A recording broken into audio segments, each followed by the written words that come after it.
I also want to do a test on history. Okay, we are live. Good evening, everyone, and thank you very much for being here. Thanks to all that are watching now and all that will be watching the replay. So, due to popular demand, we'll be talking about Gen Z children, Generation Z children. We're not going to fuss about, as usual, we go straight to the point. So, today I've got a beautiful lady here from my family systems engineering group. Her name is Dinma Nwobi, and she's a fun lady. I'll read her bio briefly. Her bio is quite long, so we'll just read some of it so that we don't use that to read the whole 1 hour. So she's the leading voice for the advocacy for intentional parenting in Nigeria and across Africa, providing parents and children influencers with brain science-based tools and interventions to promote children's well-being. Mastermind behind the intentional parenting on the Go self-paced program, helping busy parents increase their efficacy to raise to raise children with ease. Co-creator Day of Teen Flourishing, helping teenagers build confidence, resilience, well-being skills to live optimal, flourishing lives. She has a book, which is ABC of Intentional Parenting. Currently serves as the Director of Studies with the Institute of Families Engineering and Development, pioneering the standardization of family life practice in Africa. So she has a wealth of experience, a wealth of knowledge. Otherwise, she's not going to be here. I only hang around and only invite the best, as you know. So she's here today. So we're talking about the Generation Z children. Who are they? Who are they? Who exactly are the Generation Z children? So I've been told that they were the ones that have been born in 1995 to 2000. So if you have a child from the age of 10 to 25, you are in the right place. And we are in the year 2000, depending on when you watch this video. So if your child is 10 and 25, born 1995, then you should be watching this video right now. These children are weird and different. I've got one of them, and I know that they operate in completely different ways. I stumbled on it when I was doing some research about my daughter being an only child and some of the things that she was doing. And I stumbled on it and I thought, oh, quite interesting. But it is not something that I want to believe that would pay a lot of attention to in Nigeria. So one day I was, I don't even know where I was, but one day, 2 days, 3 days, I noticed that Dima was talking about it repeatedly. And I was like, wow, this is the thing to be talking about. Perhaps if children knew the attributes, the characteristics, the traits of the Gen Z children, then perhaps they will have less conflict. They will get these children. So can you tell me briefly, Dima, who is a Generation Z child? Aside from what I've already said, what are those weird things about those Generation Z? If somebody said, oh, tell me 3 things that will make you know that this is a Generation Z child, what would you say? Wow, thank you, RonkePosh, for having me here. And I'm really excited to be sharing this time with you and talking about something that is very important to me. And like you said, you have one Generation Z child. I have 4 Generation Z children because all my children fall in that bracket. So you can imagine living with them every day and experiencing even what I have encountered in research about this generation. So just to go straight to the point, who are the Gen Z children? You've already established that they are those between 10 and 25 years, meaning they were born between 1995 to 2010. But there are basic characteristics of this generation. First of all, they are currently the most technologically literate generation on the planet Earth. Sometimes we refer to them as the WWW generation because they are the first generation that were born into the wide WWW world. They came at the time when internet began. For some of us, we were already existing before internet came, but this crop of children, this crop of generation were born into technology of the internet. And that is why they are the most technologically savvy generation on earth right now. Consequent of that, there are peculiar characteristics about them that every parent, every caregiver, every influencer should be aware of. Number one, they have instant and immediate access to information. Because they can just go on the click, they can get instant information, they can also get immediate information. So they are not the generation that parents will say, oh, I can't talk to you about this, or we'll talk about this later. If you don't create systems to communicate on the spot, to communicate regularly and consistently with them, they will get their instant information immediately from the internet. Also, I call them the instant access to disruption. Now, because technology and the internet specifically has, made the world smaller and we're more like a global village, they can just at the click get access to disruptions. They can at the click get access to somebody doing something. So they are always on the go with something disruptive happening, something happening here. Before you even know what is happening, they will give you a download of information. And I also say because of this exposure, they have instant access to stupidity. And so some parents will wonder when I say that, because they can just go on the internet and they see how people are bashing someone, how somebody makes a little mistake and the whole world is bullying the person. So they become so self-conscious that, oh, if I do anything, if you show up anyhow, people will take your case, people will bully you, people are not merciful, people are ready to bash you, people are ready to beat you up for a slight mistake. And that makes the Generation Z children very self-conscious. They are so self-conscious of themselves, so careful not to make mistakes, so careful not to do this, because they've seen people who have made mistakes and the internet dealt with them mercilessly. So it makes them very self-conscious. Also, research has shown that the Generation Z children are the loneliest people on earth right now. And that is surprising because they are always on the internet chatting with their friends, but friendship and connection online is not the same as real-time connection. So although they are always on their devices, research has shown that they are the loneliest people and they are the most generation prone to depression. Oh, wow. Okay, so we hear about all the depression and all the suicides. You find people that have like 1 million followers and yet they are killing themselves. Ideally, they should be happy. They have all the money in the world and all that kind of stuff, and yet they are depressed. So that is just to buttress what you are saying. Now, if a child does not have access to a device, if a child is not interested in social media things, because I had someone last week tell me that my child is not even interested in all this social media thing. Can we call that child a Gen Z child? What will make them different from the typical Gen Z child that is very into technology? Okay, thank you, Ronke, for that. Yes, that child is still a Gen Z by virtue of the timing of the birth. So the first thing that qualifies you as a Gen Z child is that you're born between 1995 and 2010. So whether you like technology, whether you have access to it, so long as you're born within this time frame, you are Gen Z. So the internet is an additional, because that is something that characterizes this generation. That is why that is peculiar and very hyped in their generation. So even if the child is not in that internet space, like some parents will say, let me give you a little bit of history about the people raising Gen Zers that can also give us some information about their characteristics. Their characteristics is not only about the internet, it's also about the way they interact with themselves, with their families, and their environment. Now, for most of the Gen Zers, meaning those between 10 and 25, they are most likely being parented by us, who are like me, who is in my 40s, and I belong to Generation X. So Generation X parents are between 41 years and 55 years. If that child is not being parented by people in my generation, it's likely going to be parented by the Gen Y. The Gen Y, I'm talking about the second level, because the whole of Gen Y are people who are between 40 years and 29 years. So the upper part of it are also parents that could be having Gen Zers as their children. Now, there's something peculiar about these two generations raising Gen Zers.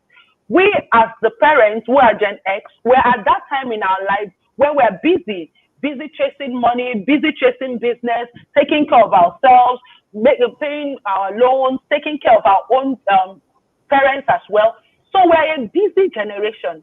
And yet we gave birth to this generation that is you know, in this peculiar state. So one thing that you see common among Gen Zers are that Gen Zers are in need of love and expression, because majority of their parents are busy legitimately, but perhaps not creating opportunities for them to connect with their children. So you see some of the Gen Zers in need of love and attention, and they are not necessarily on internet. Another peculiarity about this generation is that they are, I will call them, ethnically diverse. They are not, we were raised by the baby boomers who sowed some seeds of tribalism, of race, of these divisions in our head, and we came up with it, raising our children, except perhaps we've evolved and we've learned to accept humanity. But for the Gen Z, they were born at a time when the world was a little bit more liberal. So they are more diverse in their thinking. They are not as ethnic conscious like their parents. And so it causes some power struggles when their parents are like, don't mingle with this tribe. Don't do this with this sexual orientation. Don't do this with this race. But the child is like, come on. He goes on the television, on the media, and is seeing cross cultures, is seeing cross gender biases and all of that, and is wondering. So that is another thing about Gen Z. Gen Z people are ethnically diverse, and they are not given to such divisions of race, culture, and the like. Okay, excellent. Another thing that is of note here is I spoke with some Gen Zers. I had an interaction with them, and I asked them what they would want from their parents. What stood out most for them was they wanted their parents to be truthful and authentic. So that is one common thing that Gen Zers are asking for. We want our parents to be truthful, we want them to be authentic, we want to be included. In fact, a particular Gen Zer said to me, I can't imagine my parents bring visitors or people to the home, and they don't think it's important to let us know, oh, so-and-so person is coming to spend the week. They just want them to come on us, and we accept it like that. No, we should know that somebody is coming to the home to be included. I'm not a Gen Z person, clearly, but I can remember when I was growing up, anytime my mom is on the call, or maybe somebody comes to visit us from the village or something, she just go and call us in the room, come and greet somebody, or she'll be on a phone call and she just go, come, and I'll be like, oh, I don't want to greet. I don't know if you had that feeling, that experience. I didn't want to greet the person. So I can just imagine now how those children are these days when we do all these things and they don't really, they're not interested in it. I did a survey as well because I did do some, I do teach I did pre-COVID, teach Gen Z children in church, and I did a survey, and it resonated with what you have said. And one of the things that they also said that is that their parents don't listen to them. They don't feel as if parents listen to them. They want to be heard. They have a voice. And it has been said historically that people should be seen and not heard. You know, you should be seen, let the people see your works and not. But Gen Z children, they want to be heard, and they are very, very powerful beyond what we know or think, because technology, as you said, has allowed them to be very, very tech savvy, to have a lot of power. When it comes to career choices, parents want to give them their careers to do. When it comes to career choices, they want to tell them to be a doctor and engineer, but they want to do all these unusual things. A Gen Z child wants to be on social media. They have huge following. Some of them have 5 million followers. Do you know? They have huge following, you know, where you will be looking for a producer to produce a record for you, to wax a record, or you're looking for a PR person, or you're looking for someone to write a book for you. They can write their book and do everything online from their own room in their parents' house. They don't even need to go and pay extra rent. They can dance. Like my daughter is in the background now. You know, she started. She wanted the studio. She doesn't need anybody per se. You know, those influencers that they say, they can sit where they are and get things done and make a lot of money. I see children making money online. In fact, their parents are not the ones even working for them, because they can see that the money is coming into it. So they are so powerful. This power that the Gen Z child has, how do we manage the power that the Gen Z child has? Okay. Yeah, you raised a very valid point, Ronke. Gen Z children are really entrepreneurial in nature because of what, you know, the unconscious learning that they've learned. Imagine the people making waves in our society now. A lot of them started as young people. And as the Gen Zers are on the internet, on social media, and they are seeing, oh, somebody this young can do this. You just need to come up with an idea. They are really that entrepreneurial. And parents need to not kill that spirit. You know, sometimes I say to parents, when you ask them, who are you raising? You say, oh, my child is a global hero. My child is, I'm raising a champion. I'm raising an ambassador. And, you know, it just does not resonate with what we're doing with them at home. Because if you do not provide a conducive environment for your Gen Zer to thrive, I like to say to parents, one thing, recognize that you're Gen Z, and right now, the current Gen Zers we have falls within the band of adolescents. So if we're saying that Gen Zers are between 10 to 25 years, that is the band of adolescents, because according to neuroscience of the brain, adolescence begins to happen from about 10 years to about 24 years, 25, which rhymes with when the rational brain of the child is fully developed. So if we have that in mind, our Gen Zers are currently creative rebels.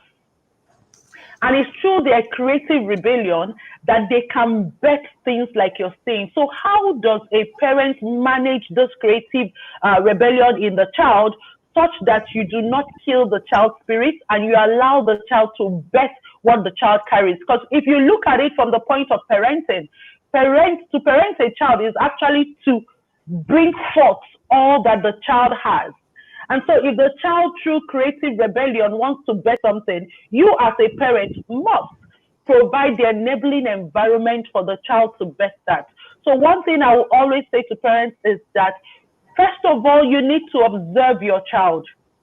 The power of observation is one of the gifts that we have as parents, but unfortunately, we're not using it. We need to observe our children. We need to observe their strengths. We need to observe their talents. We need to observe their abilities. And as you're observing their abilities, you are providing an enabling environment for that to thrive. I give you an instance with Mark Zuckerberg.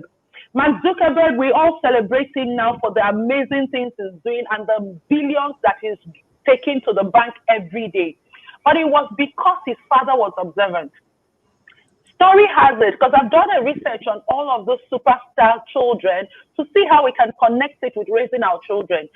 Story has it that Mark Zuckerberg started, you know, the baby steps of coding and developing of apps even when he was about 12 years old.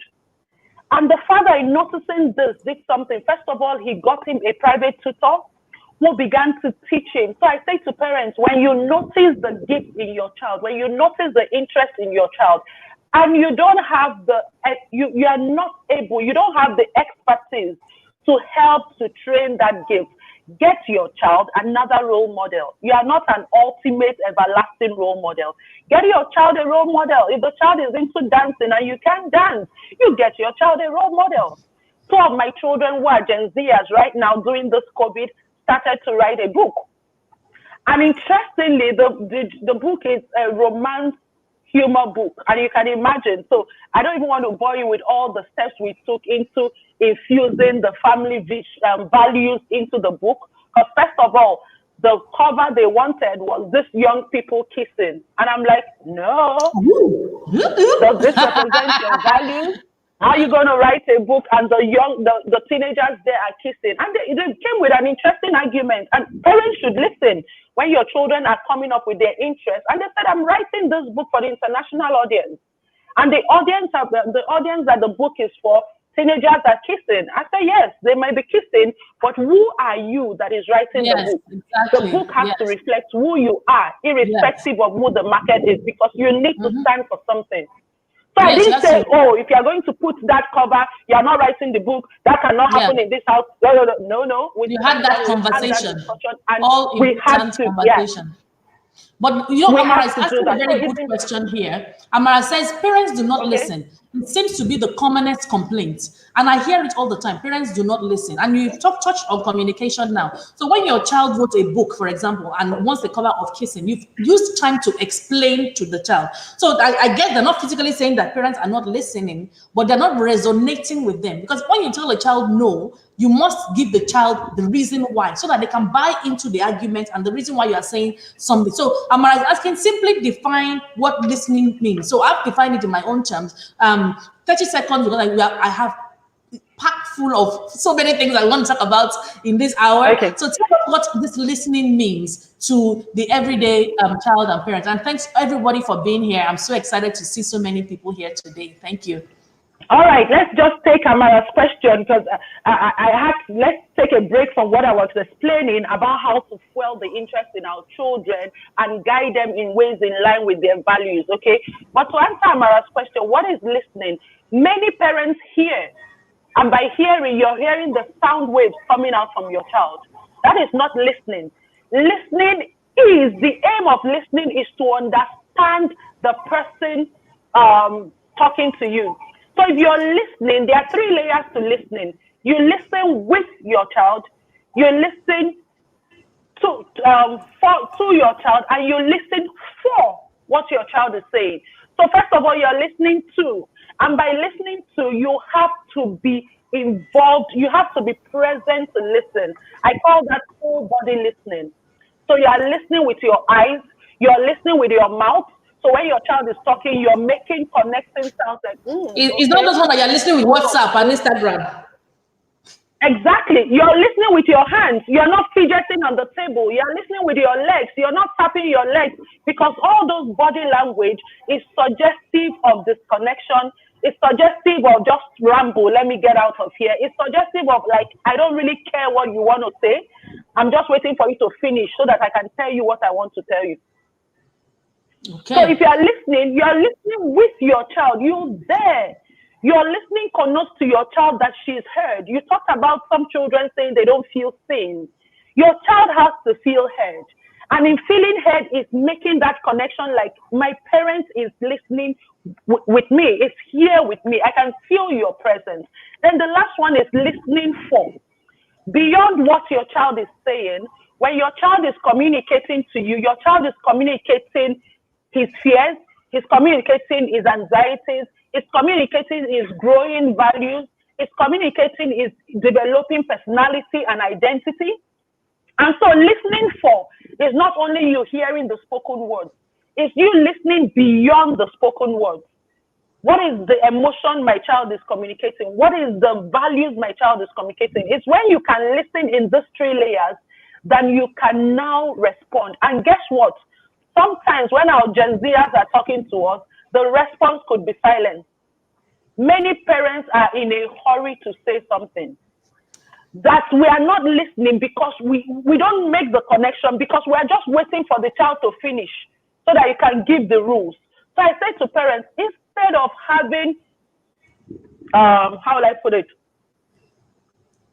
Instead of having informative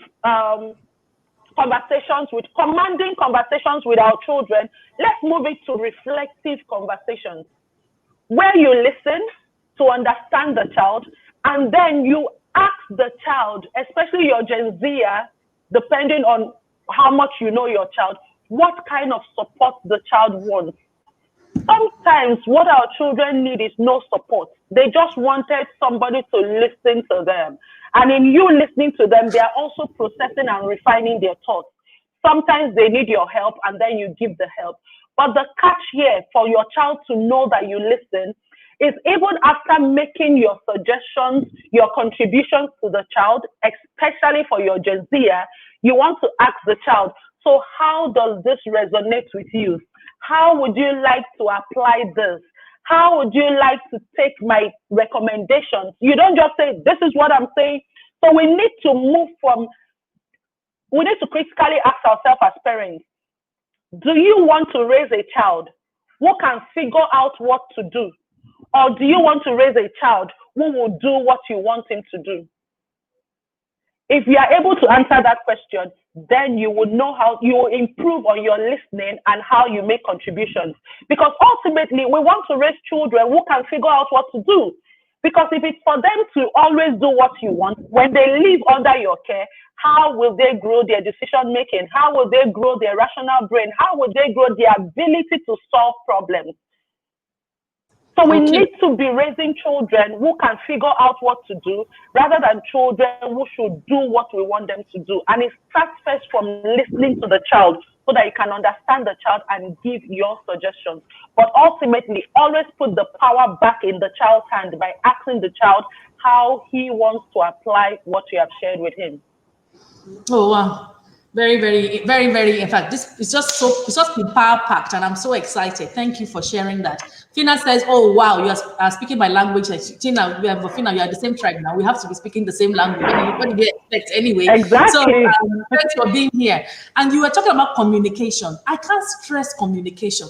I just cannot stress communication enough in anything that we do. So when this beating of a child happened a few days ago, and all sorts of outcry, people said, oh, this one, that one. Some people came for my jugular. Some people were like, oh, this is just what I want to hear. You know, there's conflicting and different perspectives, which is wonderful.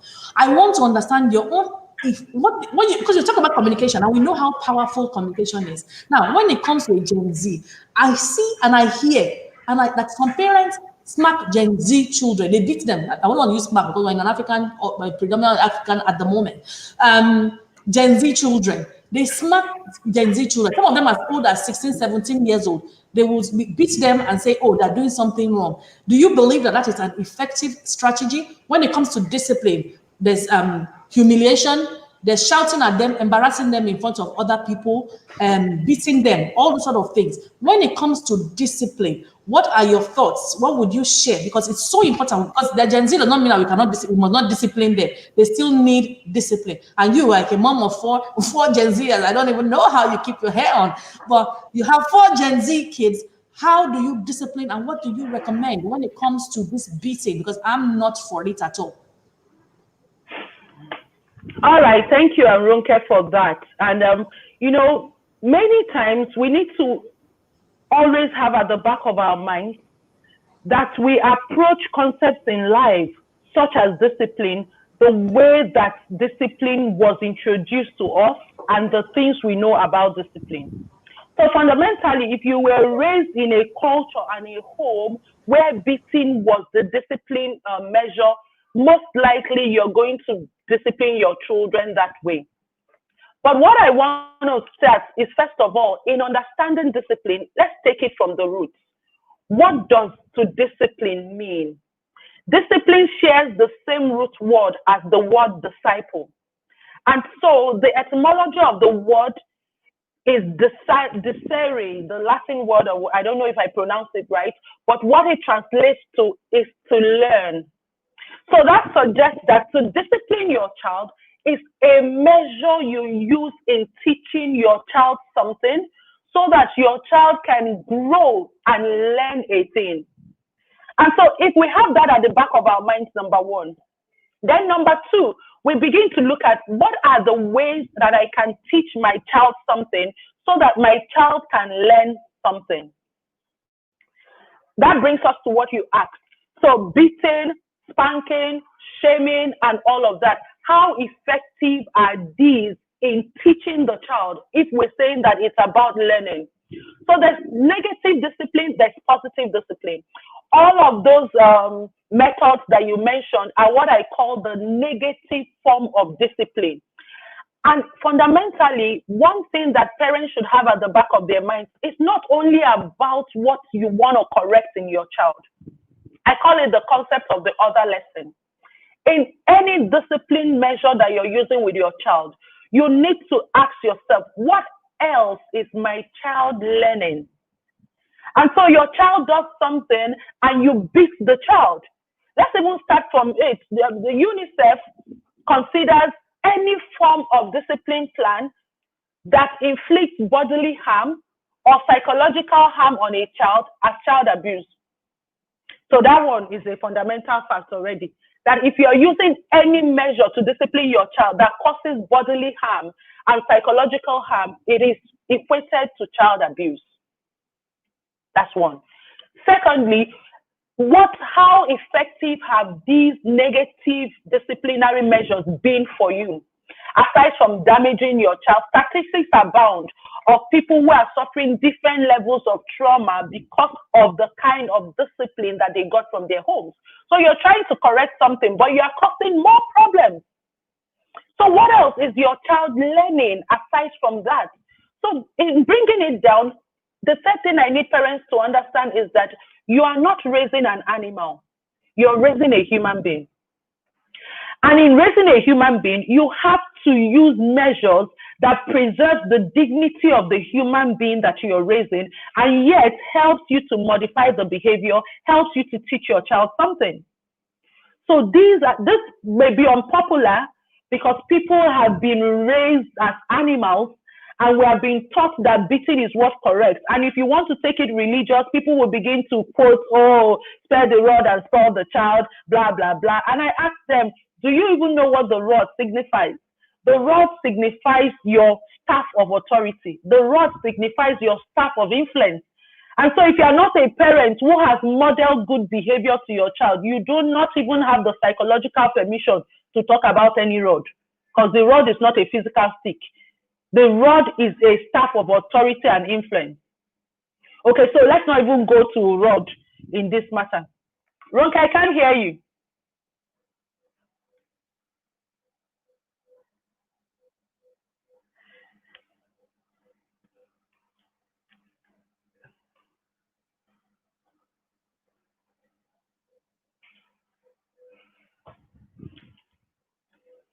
Okay, I don't know. Can you hear me, Ronke? Okay, you can hear me, but I didn't get what you were saying, because I think you were saying something, but okay, I was saying that it's funny how you mentioned the rod, that Barrister Kaiwa Kilami is always talking about the rod. He also worked with the UNICEF over the years, and he's always saying that our children are not animals, there should be other measures. And when you talk about the rod, you know, when I was researching this rod, like you said, it's a rod of correction, it's a rod of discipline, staff of authority, a rod of miracles. And it was mentioned about twice in the book of Proverbs, but numerous times in the Bible. And in all those places where it was mentioned, it was a rod of love, miracles. It was not to smack the children at all. Sorry that you couldn't hear me at some point. I was on mute. I can see the comments coming in. So when we also look at the Bible, in the book of Deuteronomy, it also says that a rebellious child should be stoned to death. So if you say that you are taking the Bible, then why are we not killing our children? And I continued my studies and come to the realization that it is actually an hyperbole, like an exaggeration, because the Bible itself says that a rebellious child, check it in the book of Deuteronomy, that a rebellious child should be stoned to death. We don't want to kill our children, but we want to beat them. But when we are beating them, we are actually killing them little by little. You're just not killing them with a knife. We must know that in doing that, we are actually killing our children little by little. The rod is a rod of love. The shepherd uses it to guide, to correct, to discipline, to inflict harm on our children. So when we are disciplining, please bear in mind, because I know a lot of children, a lot of parents embarrass their children in front of their own things. So let's go back to the Gen Z. Not that we had deviated anyway, we are still on track. About the Gen Z children, they're on social media, they're very, very powerful. A lot of them are doing their own thing.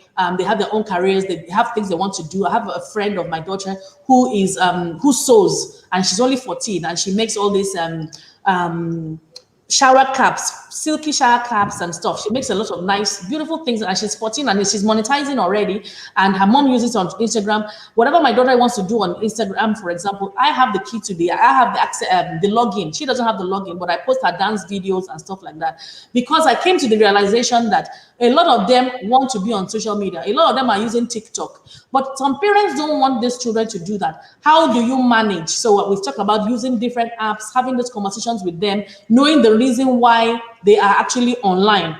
So it's very, very important. But when it comes to career choices, the career choices do not align with what a lot of the parents want to do these days.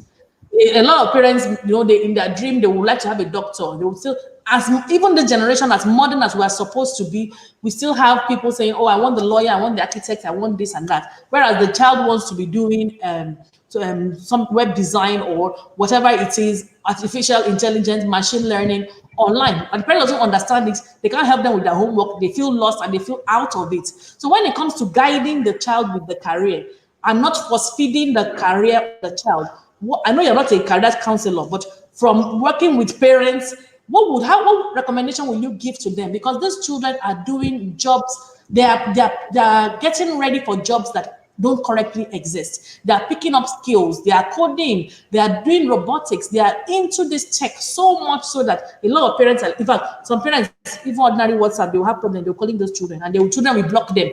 They will block you off the phone. They'll block you off their social media. You don't even know what is happening. That is how lost a lot of parents are. Yet they are to guide. We can't give what we don't have. So what would you say when it comes to career choices that parents are frowning upon?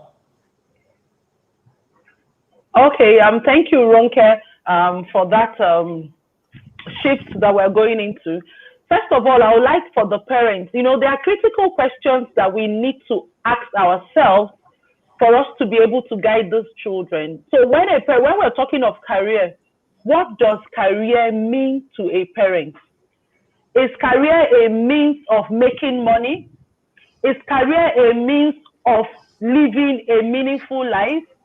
Is career a means to a calling? Because that will determine how rigid a parent will be as regards choosing a career for the child. Because if the career is all about making money, my younger sister went to university to read a course to satisfy my parents. And when she finished, she came and dashed them the pali, like we call it in Nigeria, or the certificate, and she went ahead to do her passion.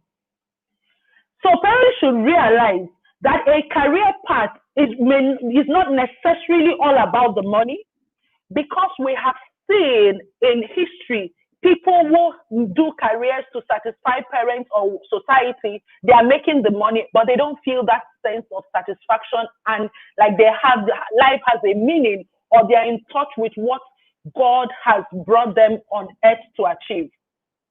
And so if we're saying that parenting, so it starts from understanding who you are as a parent, that you are a nurturer does not mean that you are the one that determines the destiny of the child. The child came with gifts, he came with talents, he came with abilities from the maker, and he was kept in your home for you to nurture him within a given time. So that doesn't make you the God of the child. And so you cannot choose how the child will serve his God or how the child will make meaning in life. So that's first of all fundamental for us to understand. Secondly, when it comes to even the career choice that our children want, we need to take our minds away from what the so-called professional courses used to be. Because like we said, the Gen Zers have access to immediate access to information. And so they are seeing all the stars. They are seeing people doing the not so professional careers, but yet making the money and, feeling fulfilled. So the cheese has moved.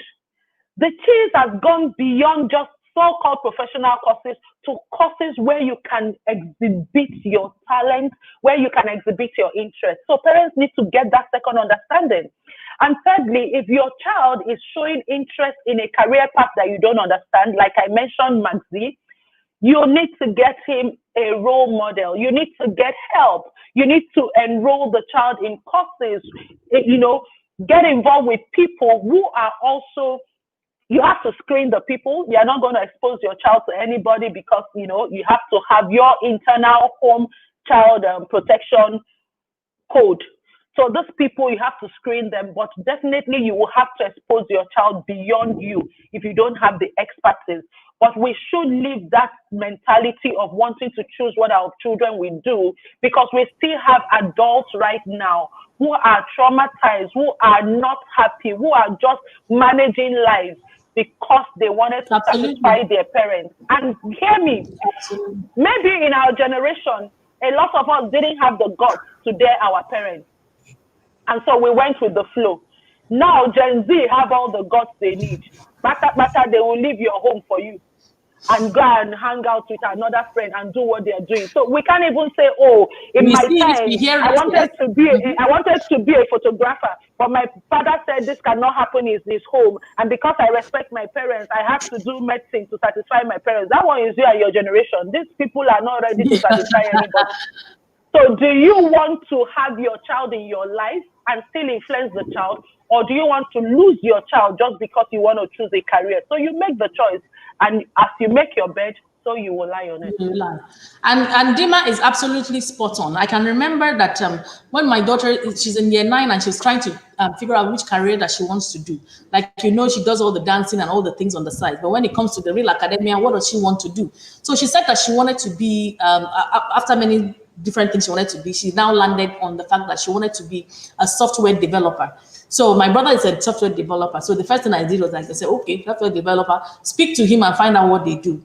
So she spoke to him and he said his own thing about software development. In fact, he's like, why do you want to do this? You want money, eh? That, you know, that's how he started. So she was like, no, I like it, I enjoy it. She's like, oh, that's not why. So but I noticed that the rapport, it was just more of, they had a laugh, uncle and the niece kind of thing. So I went on social media because social media has a lot of power. And I said, I'm sure I have so many software developing people on this, my handles. And I put it there and I got so many people. I just picked a couple of some men, some women, and I spoke to them. I booked appointments with them. And she had sessions over a few days with those people. You know that by the time she was done, she knew that she didn't want to do software engineering anymore, in software development anymore. She wanted to do software engineering, not software development, which we started off with. That was not enough for me. One of the persons that volunteered also said, you can come to my office in Lekki 1 and come and spend some time with us. So she went there with pizza over a couple of days to find out so that she can live the life and know that this is what they do. So that you don't just say, oh, I'm in a career and one day you graduate and then that's when you have work experience. So work experience is very, very important. Even though she's 14, she didn't have to wait till whatever age before she started to make this decision about her career. So it's very, very important that they get a role model, just to buttress what Dima has said, because I know it's another thing that is that a lot of parents are talking about. So I will allow Dima to drink some water. So we get a break. You can also get a glass of water, but come back and share the video as well. So we're going to take just a 30-second break. Thank you so much for being here.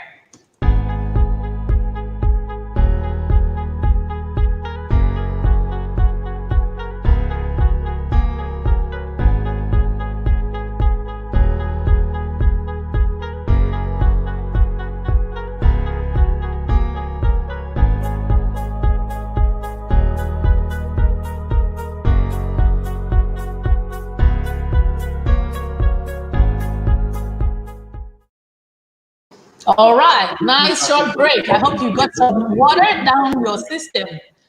Now we're back talking about Gen Z. Okay. I think there's a loud noise in your background, Dinma. So yeah, some parents are asking now that, okay, I'm a Gen Z parent, and okay, I just found out about this Gen Z. I don't even know that anything was about Gen Z. Let me not lie. I've just heard it when the people started talking about it on social media. So I've got a lot of things wrong. I know I've got a lot of things wrong. And I'm happy to start again. But my child is so angry with me. My child we don't get on, you know, just comes down to eat, wants to go to the room. We're not getting on. I really want to build this relationship with my child because things are a bit sour. And I want to believe that nothing cannot be fixed when it comes to relationships. It may not be 100% like we want it, but I do believe that it is possible to fix things. So what would you say to a parent that comes to me and says, I've just heard about this Gen Z thing, and I've kind of like figured out I've lost my child to a significant extent. We don't communicate. I've beaten this child so many times. I've forced him to take some subjects or forced her to take some subjects in school, which she didn't take. I banned her from social media, friends, and all those things that the typical Gen Z child likes to do. So now I want to give my child a bit more freedom. What are the steps that I need to take? So I'll give you about three minutes to help us nail that, please. Okay, Ronke, you know, life is a series of learnings. And so for that parent, I want to I will first of all appreciate the parent and celebrate the parents for being honest to say, oh, perhaps I have not been doing it right. Perhaps there's some things I'm just learning. So first of all, for being parents enough to take ownership of the mistakes you may have made, it's something worth commending. So I'll first start by commending the parents. Secondly, I will say to the parents, you know what? If you want to repair your relationship with your child, you don't repair the relationship alone. So I will encourage the parents to, approach the child and let the child know that, oh, I have come through a new learning. I didn't know this. I didn't know that. And apologize for the child to the child for whichever ways you may have caused the disconnection. This is something I see parents struggle with, being able to apologize to their children. Remember what I said, that the Gen Zers value truth, they value authenticity, and they value inclusion. So when you come to your Gen Z and you apologize for the ways you may have made a mistake, it shows them that genuinely you're about to make amends. Then the third thing I'm going to say to the parents, and this is very important, you have done this thing over and over in this way, and you didn't know you were making a mess of it, and now you want to change, that you need to grow some sets. You need a change in mindset. You need some skill sets, and you need some tool sets. And if that parent is really serious about making the amends, I will say get a parent coach. Like talk to Dimma or talk to RonkePosh, and so that they can help you craft a recovery intervention with you and your family, because definitely there is a change of mindset. You can just have heard this message and you're like, oh, I'm feeling this. After that, you go back to your old patterns, because patterns are repetitive. So you need something that will truncate the pattern and set a new pattern. All right. So there's a need for a change of mindset. There's a need for a change for some new sets of skill sets, and there's need for some sets of tools. So you need to talk to a professional to help you design that. That being said, even whilst you're planning to talk to the professional, because you need to know that professional sessions are paid for. It's not like you're just going to engage the person and is telling you a story. It's going to be an exchange of value. You will pay for the sessions while the person helps you to craft and monitor and gives you the accountability you need to implement. Whilst that is being said, know that you are not going to repair the relationship with your child overnight. So I was in a session with some parents and teens at the last workshop I hosted, Understanding the Teen Brain workshop, and one parent, lashed out his frustration. Like, I'm approachable. Yes, I know I must have made some mistakes, but now I'm ready to amend, but they don't come to me. And when I talk to the children are like, this has been how we were for a long time. How do you just show up suddenly one day and you tell us you've changed and you want us to just do a 360 degree? As you have changed, have they also changed? So patience is important. As you apply your new learning, know that the children are watching you to know, is this one sincere? Is it joking? Is this going to last? Is this a bait? Is it this? So you have to pace them, lead them, and be patient with them. But in all honesty, you need a change of mindset, a set of new skill sets, and a set of tool sets. And what you need is a professional who can help you, knowing the peculiarities of your family and the dynamics of your children, to design that. Even as you're preparing for that, you get resources. RonkePosh has written beautiful books that can help you. 101 Ways to Curb Shouting and all of that. The other book for the child, my book on the ABC of intentional parenting, is also a transformative tool that you can begin your journey of recovery from. So there are resources How do we out get there. your You book, just Dima? have to be intentional about it. How do we get your book? How can they get your book? Okay, you can get on my Instagram handle. So if you go to my bio, click on the link, you can order the book on Paystack. So once you go to my Instagram handle, it's there. After this, I can also share with you the Paystack link. If you are buying from around Nigeria, once you purchase, we deliver free shipping. Then for those in the diaspora, you can go to Amazon. The book is available on Amazon. And if you want the e-copy, we have the audio book as well. It's available in print and in audio. So whichever forms you want, just let us know. click on the link in my Instagram bio and order yours, and you get yours delivered around Nigeria for free.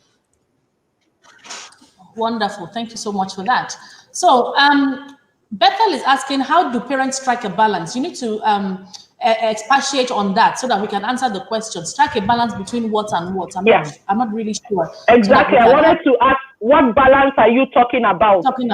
So we Even need to know what balance. One of the things I observe in Gen Z children is that they like to do things at their own time, which parents may not want, such as doing house. Okay, so that's probably where the question started from. One of the things that the children want to do things in their own time, and so how do they strike a balance? So how do parents strike a balance between both of them? Okay, Bethel, I'll give you some insights here, but there's an extensive discussion on this outside of here. But just to hit the nail on the head, first of all, you need to understand that your Gen Zer, because of where it is and what is happening in their brains, like I talked about the adolescent brain, they favor the pleasant things much more than the drudgery, work-related things. So their brain wants, we call it in neuroscience of adolescence, that they favor, they engage in hyper-rational thinking, where they favor the exciting things, and anything that is not exciting looks like work. So that's why you might see them pushing back their chores and all of that. One of the ways that you can get to strike that balance is to co-create chores together. This has been a fundamental way that many parents have done that. So call a family meeting.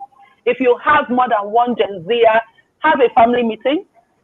First of all, because as parents, and that happened to me when I was young, I felt my mother hated me because I felt she was assigning chores to me that she knew I hated. And so I didn't like that. But for us now, with the current children that we're raising, what I advocate that parents should do when it comes to chores is, first of all, call a family meeting. And when you call the family meeting, ask every one of your child, if you like me, I have 4 children, to pick the chores that resonate with them, like the chores they will ordinarily want to do. So everybody picks the one they want. Of course, there will be some that nobody will pick. What you can now do so that like nobody will plates. feel that. Yes. So nobody will feel. First of all, if it's washing plates, everybody wash your plate too. You are not going to keep plate for anybody to wash. There are other who will chores. wash the pots? Pots, who cook the food will wash pots now, or if you are part of so it depends on the age of the children. So like my daughter is 16 and 14. And so when they cook, they decide on their own. So today, K1 will wash plate, the other one will clean up the kitchen stoves and all that. The another person will sweep. That one is not my business. You cook the food, you decide how you want to share the chores. All I know is that do your chores. How about the kitchen floor, the cooker, you know? That's what I'm saying. So if, for example, if it's like food time, cooking time, and they cooked, they would share among themselves. You are going to wash the plates and the pots. The other person will wash the cooker, the tabletops, and all of that, clean. Another person will sweep. So tomorrow, it can be you that will, and somebody else. So that is amongst them that they decide that. But when it comes to the general house chores, after you have chosen the chores you like, the remaining ones, you know how we do secret bag collect, secret ballot. So we write all those remaining chores that nobody has chosen and pass the bag round. So if it reaches you, you choose. You know that it's you and your God that chose that chore. So you can't say it's mommy that assigned chore I don't like. You have 4 Gen Z kids. So what, you have 4 Gen Z kids. So it can't be quiet all the time in your house. So when you have like conflicts, how do you manage such amongst the children? Okay, so just like let me just finish this with the ladies. So you now, those ones nobody likes, you now rotate it. So probably somebody does it for this week or this month, depending on the dynamics in your home. Next week, somebody does it so that it goes around and nobody feels I'm only the one getting the bad job or the one nobody wants. So that's one way to handle chores. Another, the last tip I will share in that is that create a chore time in your home. And when I say chore time, when everybody will be doing their chores, there's something about that community effort. Like K1 is sweeping, you are doing the bed. You feel like this is time. But if you allow them to be choosing their chore time, when other people are playing, you will feel like, oh, I'm being left out. But if there's a general chore time between 8 and 9, you know that everybody's doing their chore. Let me go and do. And you also agree on consequences for not doing chores. And please, parents, when you co-create consequences with your children, ensure that you uphold it. You don't create consequences, and the person will come and do baby face for you, and you will not uphold it. I talked about that in my book. Next time, they will call you bluff. Anything you agree with your children, ensure that you do your part to model it and to uphold it. Otherwise, next time, they will just think, oh, she just likes to talk. She's not going to do anything. So back to your question, RonkePosh. My house is like really, first of all, I have 4 GenZers. Secondly, my GenZers are forward people that are creative and fun. So you can imagine the noise level of my house can be high because everybody is in that bubbling space. And then when they have conflicts, oh my God, this lockdown has also been a beautiful, I'll call it a good time of learning. Because never has been a time when we were all locked down for this long. If it was holidays, you come on holidays, the love is still shocking you. But with COVID, the love will shock you for some time and everybody will settle to the real thing. Yeah. So there's been lots of interventions to settle misunderstandings and all that. But first of all, say for example, somebody comes to me and say, oh, so person said I'm stupid. I just turn to you and ask you, are you stupid? He says, no, I'm not stupid. I say, so first of all, it starts from you understanding who you are, so that when somebody calls you a name, you already know who you are. Secondly, I called the person who maybe I've said called a sibling stupid, and I said, why would you call your sibling stupid? I remind them, that's why I keep telling people about the need to have your family vision and values in every room in your house. Like I'm in the study, there's one hanging, there's one in the kitchen, there's one in the living room. So wherever the bege happens and we need to have a discussion, I will just point you to the family vision to say, so this doesn't resonate with who we say we are. And again, we have to, so based on what happened, I had to do an internal training for everyone in the home about emotional intelligence so that you will know how to handle your emotions when somebody annoys you. So it was a 2-day retreat or 2-week retreat. Every Wednesday we had to do that. So it's important. That's why I said observation is very important. Because if you don't observe your children, you won't know the gaps they have, you won't know the learning needs they have, and you won't know how to structure even the resources that you have. Right now, we are doing a study of John C. Maxwell's 17 essential qualities of a team player. Why? Because we also notice the gap in teamwork. So it's okay, let's study this book and take the learnings. So everybody just know it that even me that is teaching you here is still a work in progress. My children quarrel. My children quarrel. When they quarrel, we call a meeting, we intervene, we talk about it. With the person that needs to apologize, apologizes. So it's a continuous process. So there will never be a time when they will not quarrel. But when they quarrel, what do you do as a parent to leverage on that as a learning opportunity? Beautiful. So this is just so so full. I love it. This was just exactly what I wanted. And it's here. Thank you so much for wonderful, wonderful contributions. And another thing that is very important, Dima has talked about the values. And if you don't have family values that are written, it's always nice to have it, just like you have your vision board and stuff, so that everybody sees it and aligns with it and knows that this is how we behave as Adenis, as Nwobis, as whatever your family name is. It's very important that we have it. It's also important that you know the personality type of your child. What are the traits that your child has? How do they behave? It's even important for you to know your own personality type and how you interact with the personality type of your own child. It's very important that we're not modeling and expecting our children to behave like us. And we must not be paranoid that when they are doing something, we think it's what we did or what happened in our own time.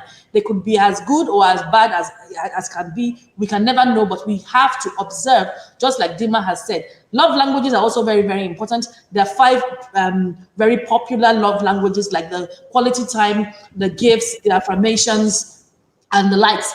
We must learn this and know what our children, where our children belong. Out of those love languages, there will be one that will be more dominant than the other. It's very, very important because all these things help us to be more fluid with our children, to be more flexible, and to communicate beautifully with them. So now we have Toby here. Welcome, Toby. I hope you can hear me nice and clearly. Good evening, everyone. Wonderful, beautiful sound, background, Hello, everything. Kobe. So Toby is Hello. a Gen Z person. And it was a last minute thing. I said, okay, Dima and I are all this now. What are we talking about here? Uh, let's bring in a Gen Z person. Even I wanted to bring my daughter, but she's one of the, in fact, the real Gen Z. She's like, want to bring me on your show, mom? We'll do her own another time because they take that time to do whatever they want to do. So I can't say, I want to do show, you must be there. If she doesn't want to do it, she doesn't want to do it, and that's just the way it is. Thankfully, Toby wanted to do it, and Toby is the late Gen Z, but she's still a Gen Z. One of the things that attracted me to Toby was the way she talks about sexual purity online and talks about, she's like a daddy's girl, a goody two shoes kind of thing, and I'm thinking, is this girl for real, or is she just faking it all along? But with time and interaction, I've come to realize that to a significant extent, I mean, I don't know what she does behind closed doors, Toby. What do you do behind closed doors? But to a significant extent, she's a very lovely girl. And she's one of those girls that are doing great and mighty things. She's in university. And I'm wondering, why are you so good? 25, you should be like rocking, clubbing, just doing your own thing and then you repent later, that kind of thing. So, but Toby is just, talks about chastity. She has a group that they are all talking about being virgins till they marry in this generation. I can't believe it, and Toby is just like that. Toby, what's going on? I'm going to bring you on and you're going to tell us what exactly you seem to be a unique Gen Zer. There was someone I was talking to you, you were like, oh, I've taken time off social media. I'm like, even this mama, me that I'm mama, I'm even addicted to social media. I had to be, weighing how I was using social media. And here we have I Toby. can't hear you. And here we have Toby that is just a goody two shoes. So how do you manage being a Gen Z? What are the peculiarities, the influences? My questions are always loaded. So just, I know Dima was writing. It might help. Or I'll put it on the screen as you're talking. How do you manage things like peer pressure, sexuality, as a Gen Z person?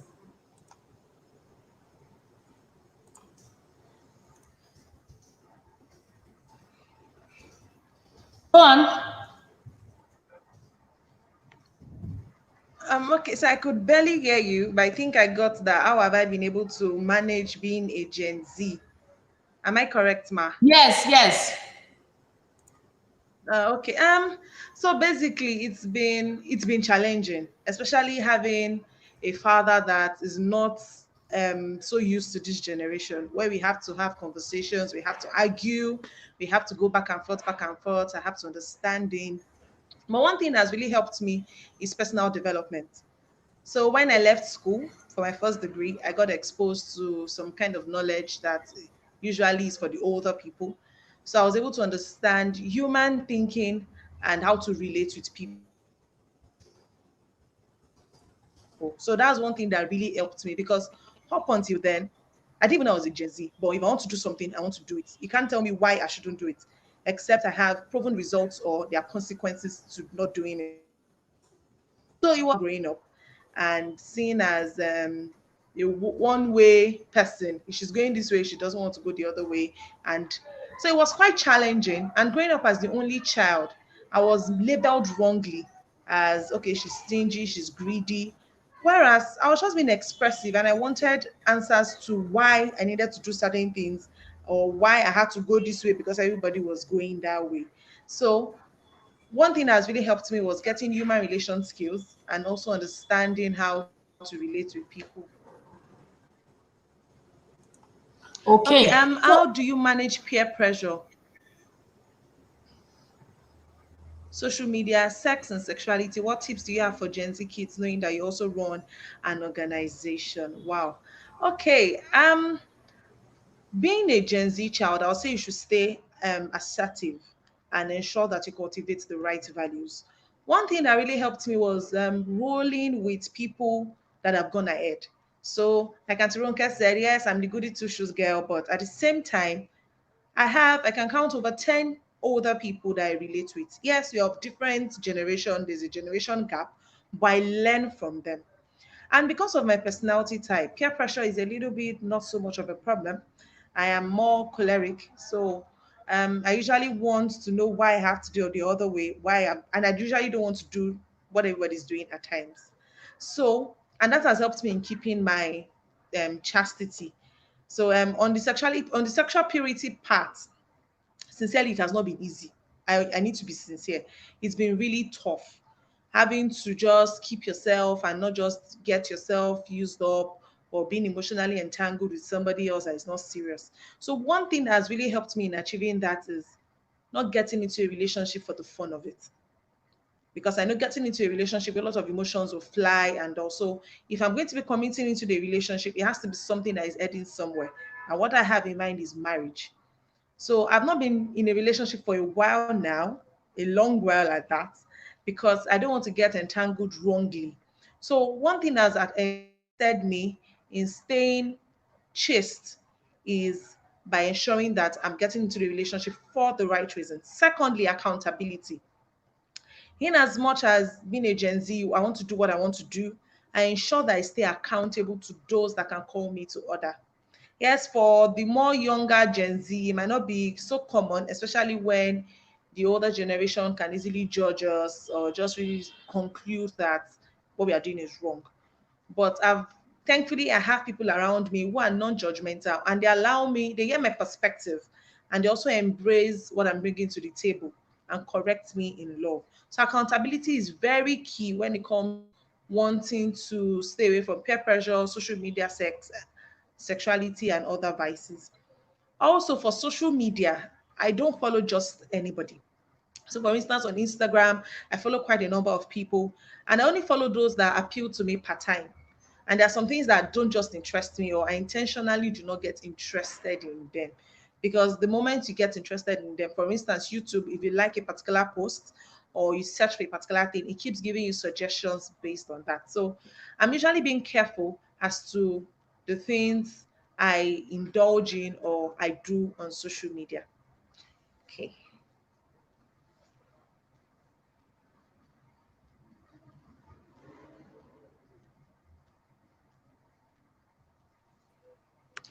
You're muted, Ronke. We Why can't do hear I do you. that all the time?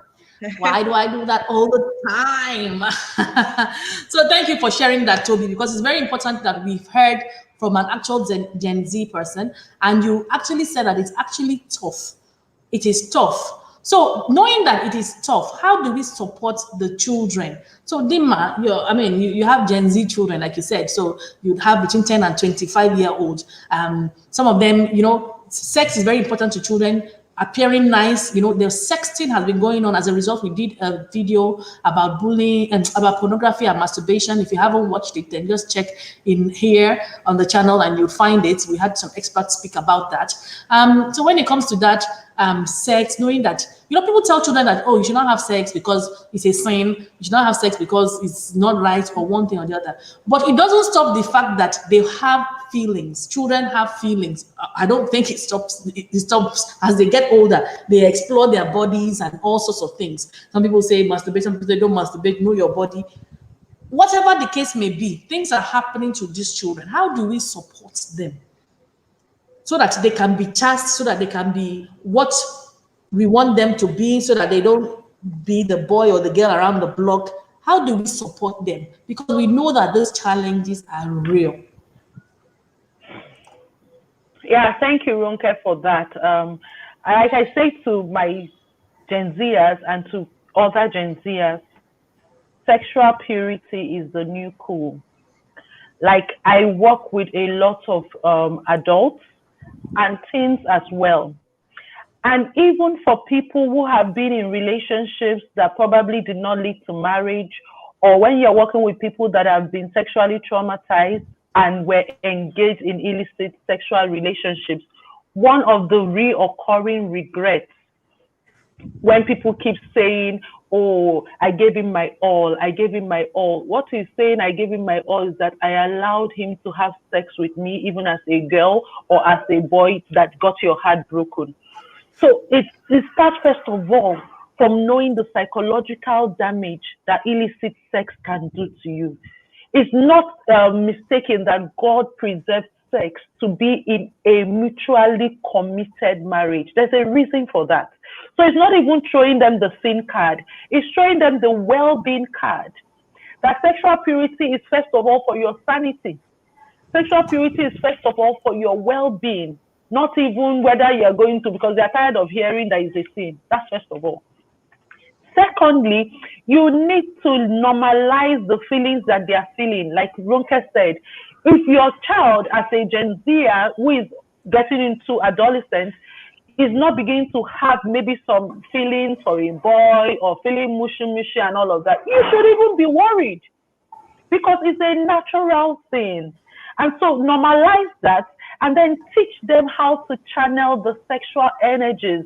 What you want is that connection, right? So in wanting to get, mushy mushy with somebody of the opposite sex, fundamentally what we're craving for is belonging. What we're craving for is connection. Then, of course, the sexual part of it. So your home should first of all give them these two things: the connection and the sense of belonging. That's why I said, as parents, we should create a secure attachment with our children, an environment where our children feel seen, where they feel secure, where they feel safe, where they feel suited. So one of the ways to do this is also to have connection rituals with your children. So what are your connection rituals? And I know that when they begin to get into adolescence, they don't want all that so much show of public affection or the hug, hug, hug. But then there are some connection rituals you can still maintain. Probably the child is passing by and you give him a tap on the back, or you just touch his ear, not pull the ear like you want to pull the ear off, but you just touch him, in a way that shows I'm connecting with you. You have to keep on your connection rituals with your children. Let that connection ritual be there so that you're feeling that need. You also have to be raising a child that has a healthy sense of worth. One of the things why children go into illicit sexual affairs is when they are craving acceptance. But if a child feels accepted and has that sense of worth, you won't be seeking for it elsewhere. Then when it comes to the actual sexual energies, how do you channel the sexual energies? Healthier ways of channeling it. Number one, movement. Encourage your child, your Gen Z, to move. Either exercise, either dancing, either movement, because the same kind of neurotransmitters that is released when you have sexual affairs is what you will also release by moving. So let them move. Get your teenagers to do something worthwhile, meaningful.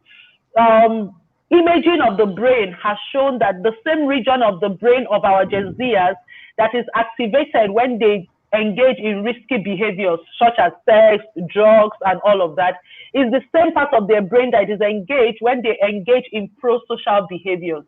But some parents don't know that.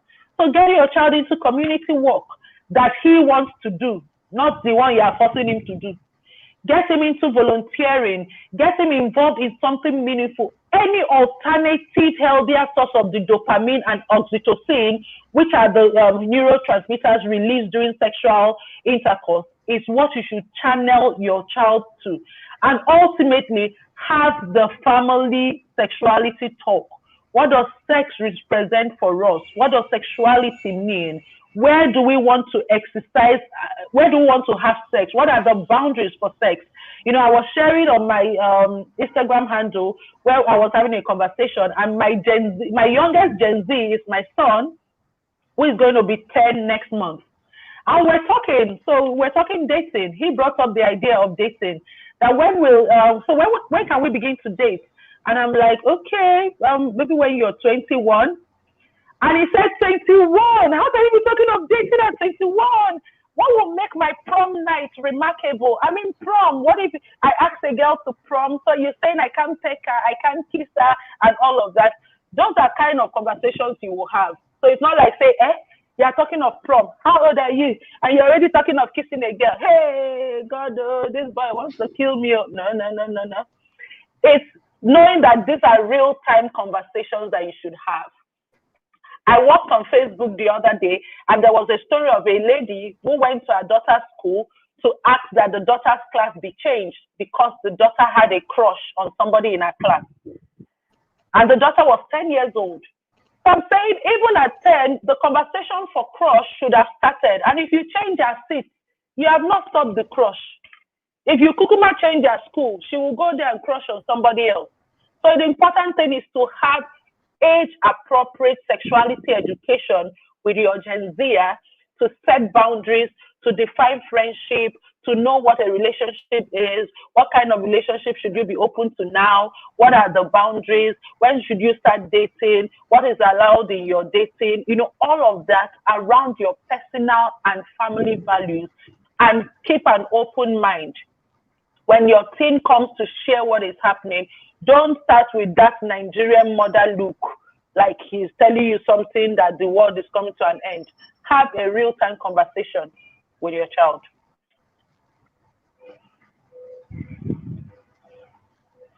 You are muted again. I'm always doing that. I'm always doing that. So because that's what I type, you see, I type all your comments, so I don't want the then I forget. So thank you so much, Dima, for saying those real-time conversations are very, very important. Now, Toby, over to you. Now, the Gen Zers also have like a brand. They kind of like have a brand. They're online and they are very self-aware and they want to be cool. They want to have the latest gear and they do all sorts of things. And we find and we've heard of children stealing because they want to look good. I know it was time I was in the UK, I think it was a year or two ago, and on the news, ASOS was saying that a lot of children were buying things online and then they will wear the clothes to put them on Instagram and then return it, you know, because they have a very healthy and more, it's not like when you go and buy something in Nigeria, it's your own, whether it's bought or not. So they will return it. So they wanted to start branding clothes and tagging them in such a place that you can't wear it without seeing the tag and then you can't take it off, kind of stuff. Because people want to be seen to look good on social media. How do you manage such a thing when people they want to, and your generation is financially, they like money too, Gen Z, they're not playing with money. If you say it's more thing, they'll say, okay, how can we make money from it? How do you manage this sort of money consciousness and vanity on social media? Okay. It would be to have the right values. Like Auntie Dima said earlier, family matters a lot. Yes, the Gen Z want to acquire all of this. They want to trend. They just want to do anything to trend. You just want to have all the money, have the fast cars. And it's because those are the things that we keep seeing. The media keeps projecting it to us as this is what success means. So now, if each family has their individual values instilled in their children and family members, they're able to differentiate when something matters and is going to be a long-term satisfaction than when something is just very vain and just trivial and just flying and moving around. And one thing that really encourages Gen Zers to want to just engage in fast track stuff is because there's no connection at all. So the thing that looks like connection, they just want to attach to it. They just want to get it and have that eyeballs and just feel good at that moment. And they know that tomorrow they can have another shot at feeling good. Tomorrow they can have another shot. Whereas they just feel empty on the inside, some of them. So if at home, if you feel comfortable, if you feel connected, if you feel like you mean something, you matter. Sometimes we usually don't just want to be all flashy and all of that. But the moment you see that you're probably not valued at home and having all the likes on Instagram, living the fake life on Instagram, people are going to accept you, people are going to talk about you. Some would want to just naturally gravitate towards that lifestyle. And like Auntie Dima said earlier, self-worth is very important for Gen Zers. Yes, we want to be independent, we want to make our own decisions, but because of upbringing and childhood are lacking in that part, and there's a conflict within. So yes, as a Gen Zer, we are strong-willed, independent, creative. But there's also this other part where it's like,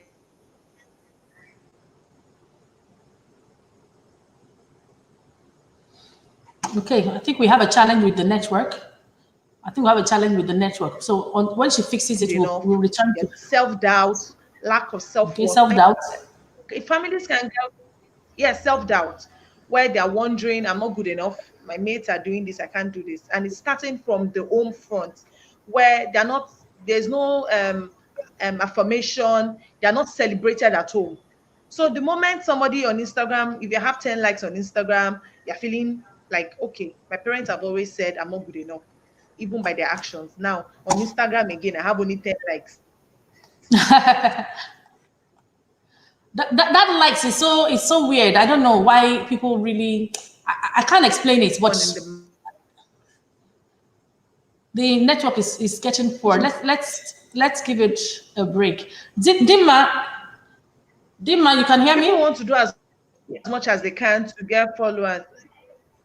Okay, people want to do as much as they can to get followers. I heard that. Yeah, I think she's frozen again. I can. Okay.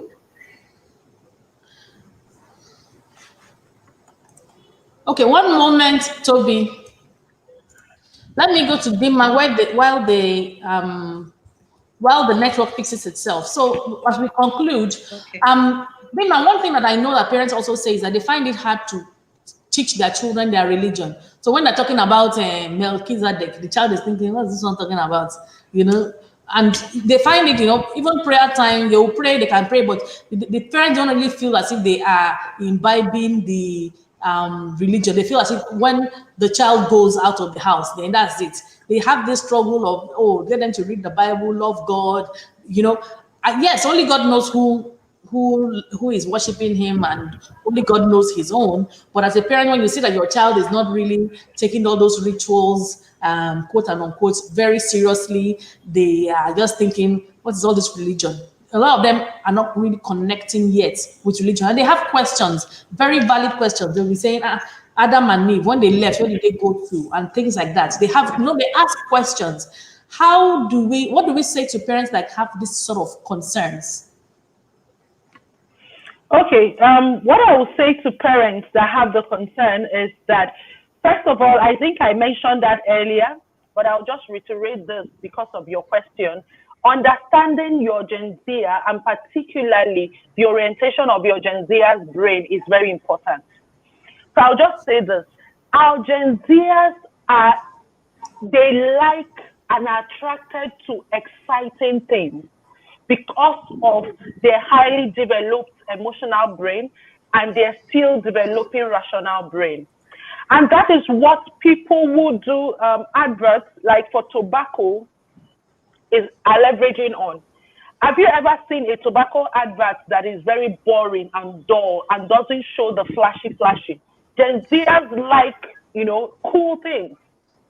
And so although that the cigarette company at the end will still say smokers are liable to die young and it's only for people 18 years and above, we still see young people taking to tobacco and even to drugs because of the exciting way that it is being advertised. And so it excites their brain. That is one thing I need parents to take when you're teaching your child religion. And then when I'm talking religion, I want to even take it to spirituality, because religion now, plenty things have happened there. So it's about how you want your child to experience himself as a spiritual being and connect to God, our ultimate source and supreme one. All right. You have to present it to your child in ways that are stimulating. You have to present it to your child in ways that are engaging. It's not a time of preaching at the child. When your child does something, then you take Bible study for what the child has done and say that's what the Bible says. No. Nobody wants to be judged. Nobody wants to be shamed. And so if your religion is not presented to your child in a cool way, in a stimulating way, in an engaging way, in a way that involves the child, you may not get the child buying into your spiritual values. So I give you an example. I like to give example for what I have practiced and how it is serving me. So currently in our home, Bible study is shared among everybody. So it's not only myself and my husband doing Bible study. No, there's a timetable. Each of our Gen Z children, including my 9-year-old son, who will be 10 next month, has days where you're the one taking Bible study, and take it from any perspective. Teach us whatever you want to teach that's from the Bible. Share your thoughts about it. Share your perspective. And something interesting happened one of the days. Somebody was sharing, and one of my daughters said, "So why is this bad?" And it says, "That's what the Bible says." So he said, "Oh, you are just agreeing to it because that's what God said. So why did God say we should not do this?" And that my husband and I just stayed in the background and allowed them to share their thoughts. Even for that day, we didn't even come with any superior thoughts, so to say, because it's important for them to realize themselves, for them to come to the awareness of their connection to God. And so it's not about daddy is teaching us something. It's about we are exploring the Bible together. And I'm sharing my perspective. Daddy is sharing his perspective. And if there is a need for us to, align them in certain ways, then we come in. But purely, everyone, we have to guide our children to build their own spirituality. So that outside of us, who are they? There are people that their children are investors and they don't go to church, they don't have any spiritual association because all their spirituality was wrapped around their children, their parents rather. They did not develop and gain a relationship with God for themselves. And it starts from how we present it to them.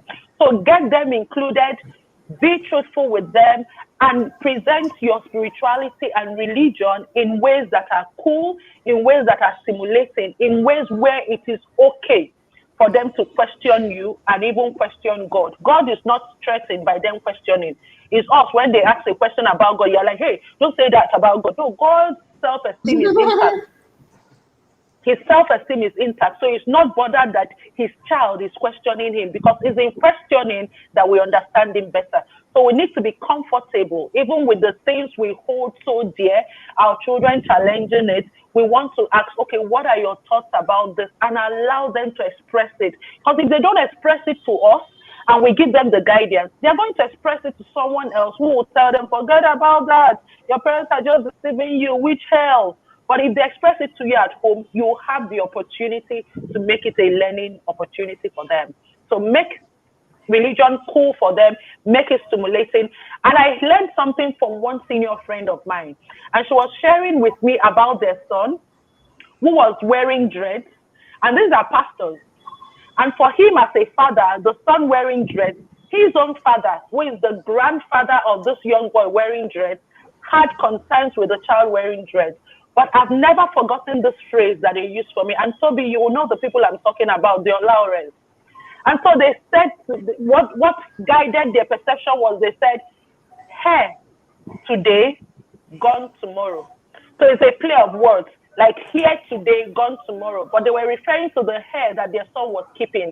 That this hair can be here today, but it will be gone tomorrow. So is this hair worth losing their relationship with their son? And what was the significance of the hair as regards the real Christian virtues? So one thing I say about parents, this fight we're having with our children in religion, it's not really about the core of our spirituality. It's just for us to look nice in our Christian community and for people to say, oh, our children look like the ideal Christian, when it has nothing to do with our core Christian values. I'm inclined to agree because I find that when we have, from the little I know and the little religion I know, at least I've interacted with Buddhists and Sikhs that don't cut their hair and Muslims. It doesn't seem to be a struggle for them to transfer their religion, even if they don't do it in a cool way. It just seems to happen. The children don't struggle. Even when people are being radicalized, they don't have to present it in a appealing and exciting way. But I find generally, and it's not a blanket statement, that is the Christians that we have to do until we dance shocky in church before the child can be a Christian and be a cool kind of Christian. I think that I don't know, asking, is it a Christian thing is it us that need that coolness? I don't get it. What do you think, Toby? Okay, for that part, personally, I want to say that I think parents should leave the Christian values that they claim to want to teach.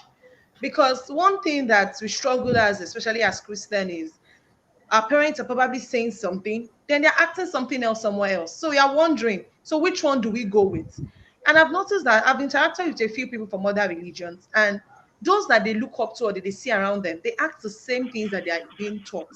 So yes, the whole excitement thing, but at the same time, you are wondering. Daddy says we should be truthful, but somebody comes in and daddy is saying tell the person I'm not around because I don't want to see the person. So the Christian child is wondering that why You all are of right. the effort and all of that. Well, let me just You kukuma are do right. what I You are want to right. do, You are and then I'll correct. get away with it. And besides, God is a You are loving right. father. Oh yes, You are actually very right. when our parents and we want to relate, we want to relate the biblical principles with our daily lives. We don't want it to be abstract. So for instance, God loves me and God provides for all my needs, and I'm trusting God for something, and I keep praying about it, keep praying about it, keep praying about it, and I'm wondering in my head, is God deaf? But God can hear me now, so why do I have to keep asking and trying to answer the prayers by myself? So we want to leave those biblical principles and explore them and engage them even in our current daily life. So for instance, if you are looking at the life of Joseph, yes, Joseph had 11 brothers. He became the prime minister. He had the forgiving spirit. He forgave his brothers. Joseph was chaste. Yes, you can tell us all of that, but relate it to now. So for instance, if Joseph was in this generation and he was caught with and Potiphar's wife was caught with his clothing, would they believe God loves you, accept it like that? Elisha prayed and rain did not fall. How do we relate it and how do we make it? If parents are Okay. able to live what they preach, we will do better as Christians. I think you're spot on. You couldn't have even said it better. You are so spot on because it was one of the questions that I also have here, where I said that all these Generation Z things that we're telling these children not to do, we see parents doing it online. We see parents doing it online. I was on radio, was it yesterday morning or is it this morning? I can't remember. And they were still telling me about one case where a child was wearing a bikini and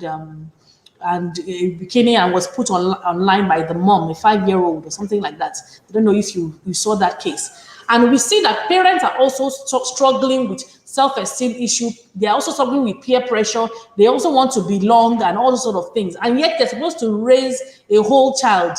How do we give what we don't have? Are we just preaching to ourselves when parents themselves were telling them, oh, you should behave in such a way, you don't kind of like be easily influenced by other people, yet you see them getting into trouble for actually putting their children in schools that they cannot afford, and all sorts of things are happening, and they're supposed to raise a Gen Z. It doesn't make sense to me. Please help.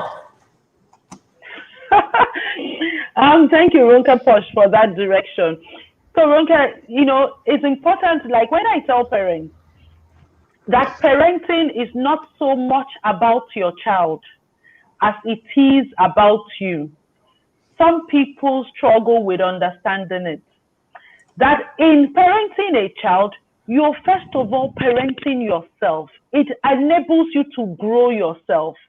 And so it's about you because you are what you're going to teach your child. That's why I said parenting is influence.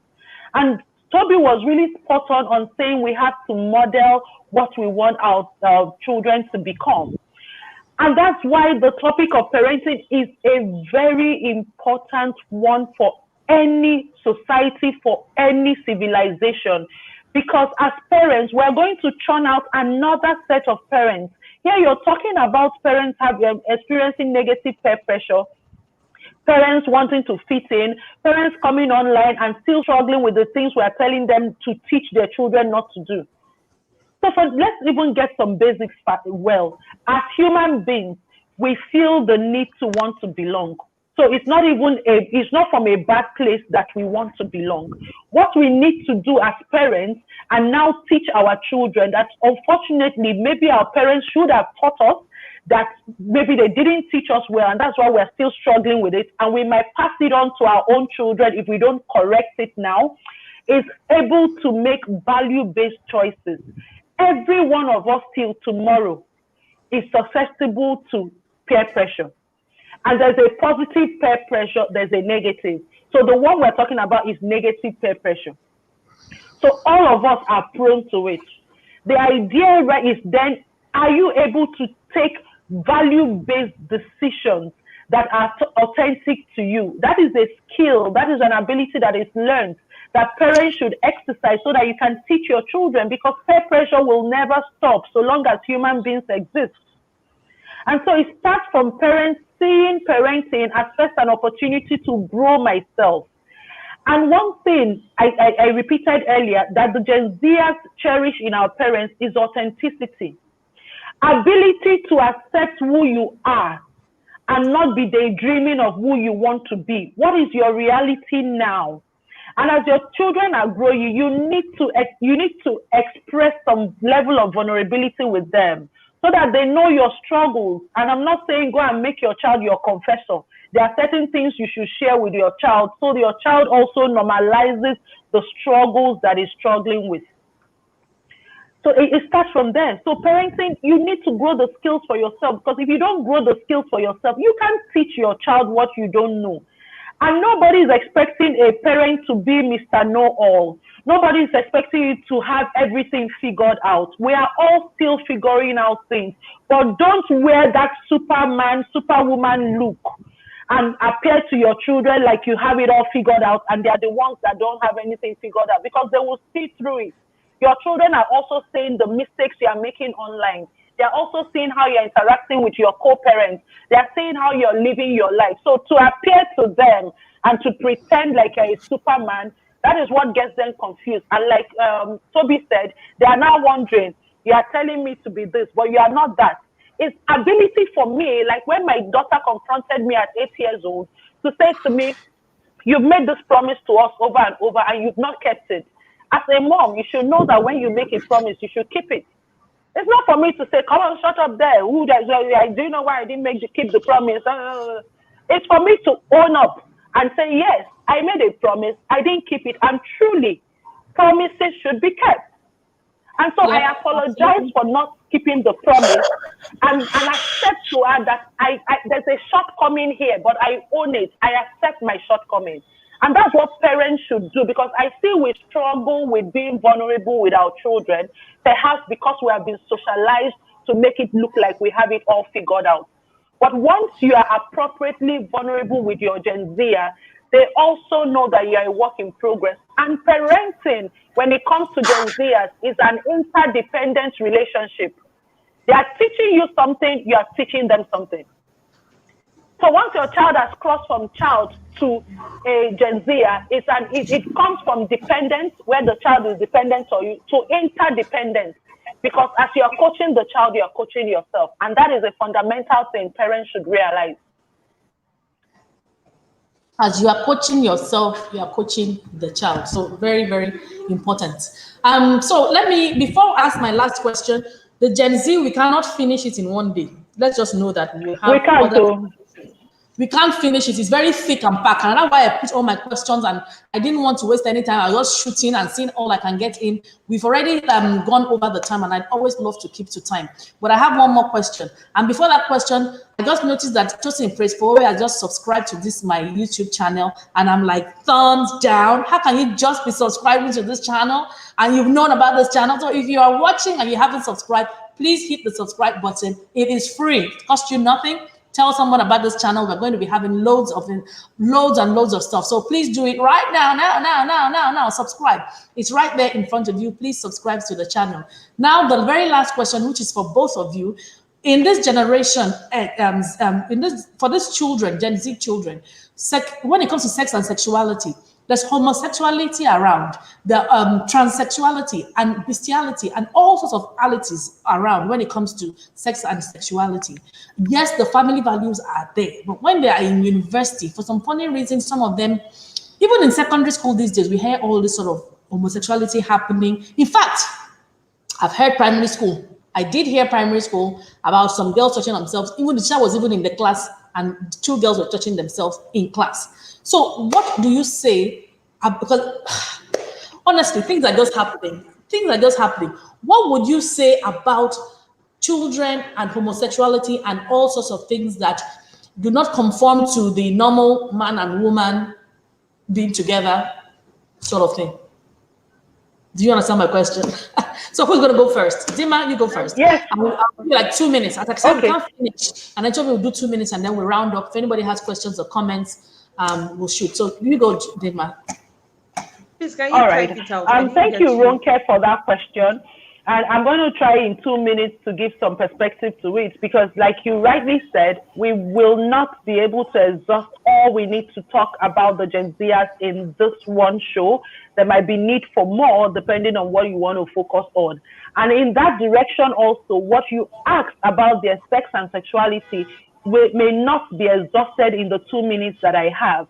But I want us to realize that this is a reality that we are facing because of the kind of world we're in and how the internet and social media has further shrunken the world. First of all, I always say to parents, approach every issue with your child, even that of sexuality, from a faith-based, solution focus. Don't approach it from panic. Don't approach it from fear. Because what you fear, you would attract. And that's another direction I don't want to even expand on now. Approach it with faith. Approach it from a solution focus. Don't be avoiding having the conversations. No. Have real-time conversations. Normalize your home. I talk about the secure attachment. Your child has to feel safe. He has to feel secure. He has to feel seen. He has to feel suited. Your home environment should be such that when your child has anything he wants to talk about, he feels, first of all, free to talk about it.